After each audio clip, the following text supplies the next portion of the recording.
여러분 안녕하세요. 동글동글 동화나라입니다. 오늘도 동화 들으시면서 편안한 시간 되시기 바랍니다.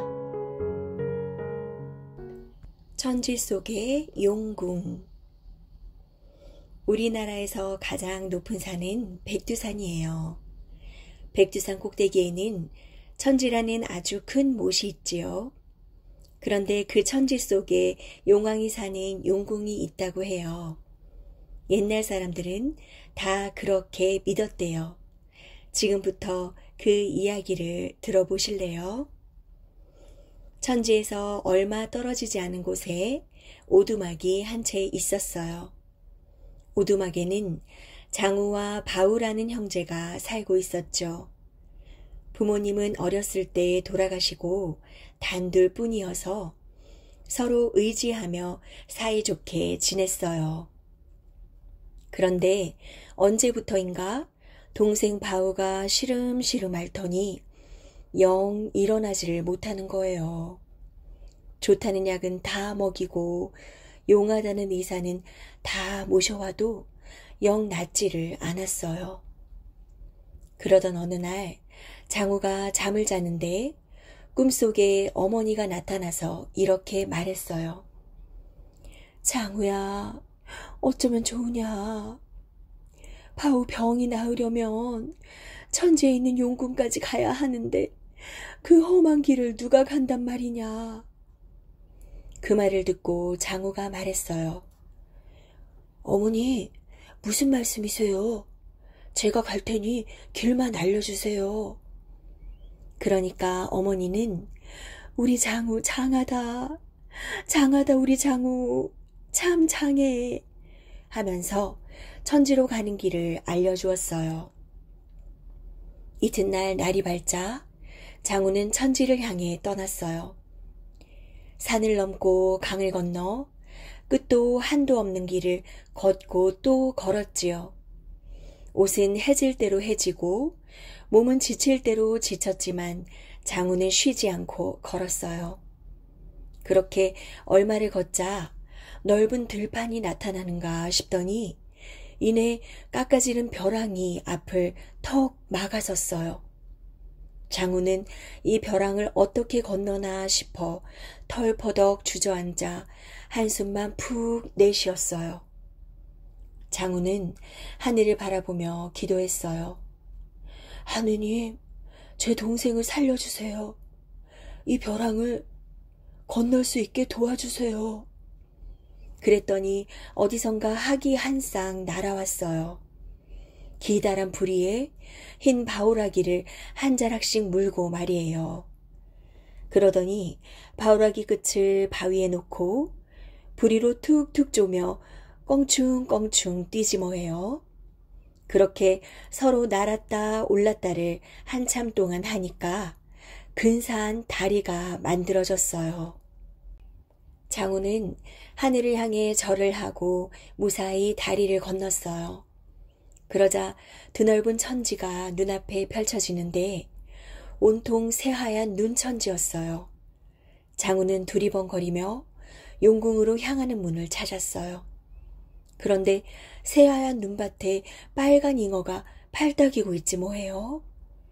가만두었다간 딱 죽게 생겨서 장우는 얼른 잉어를 천지 물속에 넣어주었어요. 잉어는 물속에 넣자마자 신나게 헤엄을 쳤어요. 몇 번이나 둥근 원을 그리며 느릿느릿 맴을 돌았지요. 그러더니 물 위로 한번 튀어 올랐다가 꼬리로 찰랑 물을 쳤어요. 그러자 참 신기한 일도 다 있지 뭐예요. 꼬리로 물을 친 자리에 돌계단이 나타난 거예요. 끝이 안 보일 정도로 기다란 계단이었어요. 장우는 천천히 계단을 따라 내려갔어요. 얼마쯤 내려가니 커다란 궁궐이 우뚝 서 있었어요. 궁궐 옆으로는 푸르디 푸른 나무들이 줄지어 서 있고 색색의 물고기들이 나뭇가지 사이로 하늘하늘 헤엄치고 있었어요. 대문 앞에는 기다란 칼을 찬 군인들이 서 있는데 얼굴은 딱 사람인데 머리에는 뿔이 나 있고 등에는 은색 날개가 달려 있었지요. 장우는 어안이 벙벙해서 입이 딱 벌어졌어요. 그때 어디선가 고운 목소리가 들려왔어요. 어서 저를 따라오세요. 깜짝 놀라 돌아보니 곱디고 온 처녀가 생글생글 웃고 있었어요. 누구세요? 하고 장우가 물었어요. 그랬더니 처녀가 하는 말이 자기는 용왕의 딸인데 아까 목숨을 구해준 잉어가 바로 자기라는 거예요. 그러면서 지금 용왕이 기다리고 있으니 어서 함께 가자고 했지요. 장우는 공주를 따라 용궁 안으로 들어갔어요. 안으로 들어가니 수염이 잔뜩 난 용왕이 기다리고 있었어요. 곰이 수염은 양옆으로 길게 뻗어 뿔에 걸쳐 있고 턱수염은 어깨를 덮고 가슴까지 내려왔지요. 용왕은 얼굴 가득 웃음을 띤 채 말했어요. 어서 오게. 내 딸을 구해주어 고맙네. 그러더니 장우를 이끌고 옆방으로 들어가는데 방 안 가득 맛난 음식이 차려져 있지 뭐예요. 온갖 과일에다 맛난 고기까지 없는 게 없었어요. 장우는 바우 생각이 나서 음식이 넘어가지 않았어요. 그래 멀뚱멀뚱 보고만 있자니까 용왕이 물었어요. 왜 음식을 먹지 않느냐? 장우는 넙죽 엎드려 말했어요. 용왕님, 지금 제 동생이 앓고 있습니다. 부디 제 동생을 살려주십시오. 용왕은 잠자코 수염을 쓰다듬더니 딱 한 올을 뽑아 장우에게 주었어요. 이걸 갖고 가게나 꼭 쓸 때가 있을 걸세. 동생이 병을 낫게 할 약은 내 딸이 줄게야. 공주는 노란 버섯을 3송이 주며 말했어요. 이 버섯을 하루에 1송이씩 다려 먹이면 동생 병이 나을 거예요. 장우는 몇 번이고 절을 하고는 집으로 달려갔어요. 산 넘고 강 건너 들판을 지나고 가시덤불을 헤치고 한달음에 달려왔어요. 집에 오자마자 장우는 용왕이 준 수염은 괴짝에 넣고 노란 버섯은 정성껏 다려 바우에게 먹였어요. 1번 다려 먹이니 바우 얼굴에 핏기가 돌았어요. 2번 다려 먹이니 바우가 일어나 앉았어요. 3번 다려 먹이니 바우가 공중공중 뛰어다녔어요. 장우는 바우 손을 잡고 덩실덩실 춤을 추었어요. 그러다가 수염 생각이 나서 괴짝을 열어보았죠. 그랬더니 이게 웬일이에요? 수염은 온데간데 없고 반짝반짝 빛나는 금은 보화가 들어있는 거예요. 그 뒤로 장우와 바우는 아무 걱정 없이 오순도순 행복하게 잘 살았답니다. 먹보장군, 퉁장군. 옛날에 어떤 사람이 살았는데 어찌나 밥을 많이 먹는지 사람들이 먹보장군, 퉁장군이라고 불렀대요. 이 퉁장군은 몸도 퉁퉁하고 덩치도 산만한 게 척 보면 힘께나 쓰게 생겼거든요. 하지만 알고 보면 밥그릇 하나도 겨우 드는 헛개비였어요. 이렇게 밥만 축내고 힘은 하나도 못 쓰니 퉁장군 부모는 속이 상했지요. 그냥 두었다가는 아들놈 밥값 대다가 집안 망하게 생겼거든요. 그래서 나가서 빌어먹으라고 퉁장군을 집에서 내쫓았답니다. 집에서 쫓겨난 퉁장군은 정처 없이 길을 떠났지요. 가다가 보니 산골에 이르렀는데 또 배가 고픈 거예요. 그래 한 집에 가서 밥 좀 달라고 했죠. 그랬더니 그 집에 사는 할멈이 나와 이리 보고 저리 보고 하네요. 왜 밥은 안 주고 사람을 이리저리 뜯어보슈? 퉁장군이 물었어요. 그랬더니 할멈이 이러는 거예요. 우리 영감이 얼마 전에 호랑이한테 물려 죽었거든.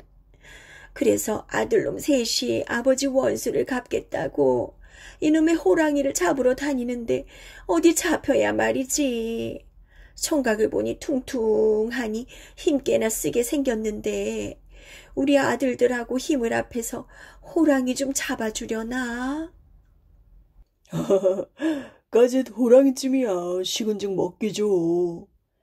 퉁장군은 배를 퉁퉁 두드리며 허풍을 떨었어요. 할멈은 좋아라 하며 보리밥을 지어서 한 그릇 수북이 퍼주었어요. 퉁장군은 맛있게 보리밥을 먹었지요. 그러고 조금 있으니까 할멈네 아들 셋이 돌아왔네요.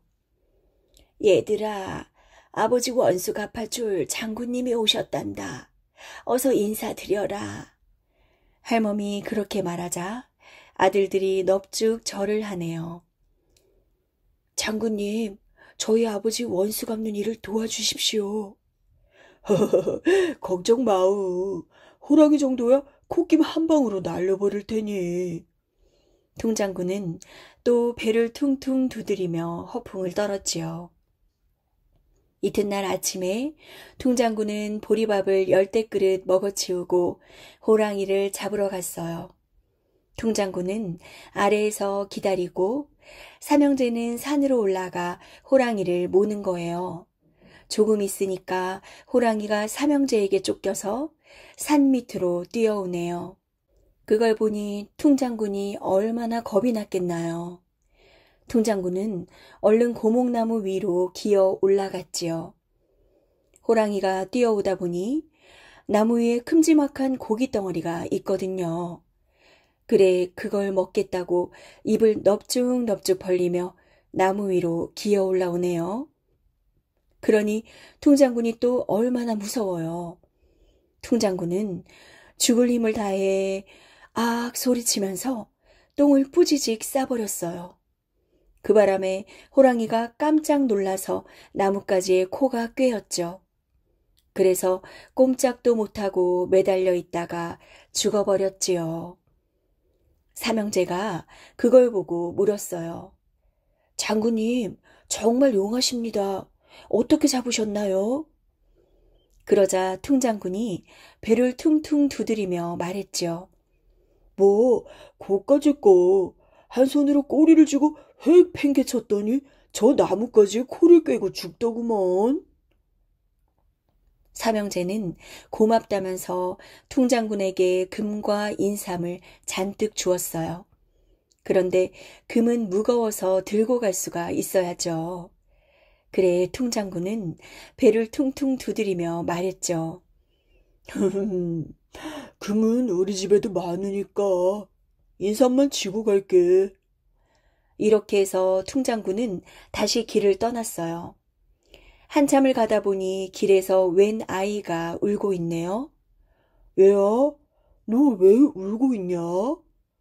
퉁장군이 물으니 도둑이 우리 집에 들어와서 재산을 모조리 빼앗고 집까지 차지하고 드러누워 버렸어요. 이러면서 울먹이는 거예요. 퉁장군은 커다란 몽둥이를 들고 그 집으로 갔지요. 가보니 도둑놈이 제 집처럼 두 다리를 뻗고 드르렁 쿨쿨 자고 있네요. 퉁장군은 몽둥이로 도둑놈 이마를 힘껏 내리쳤어요. 그런 다음 얼른 몽둥이를 감추고 서 있었죠. 그러자 도둑놈이 놀라서 벌떡 일어났어요. 눈을 떠보니 집채만한 사람이 떡 버티고 있거든요. 그때 퉁장군이 냅다 소리쳤어요. 야, 이놈아, 내가 새끼손가락으로 튕겼으니 망정이지 엄지손가락으로 튕겼으면 어쩔 뻔했냐?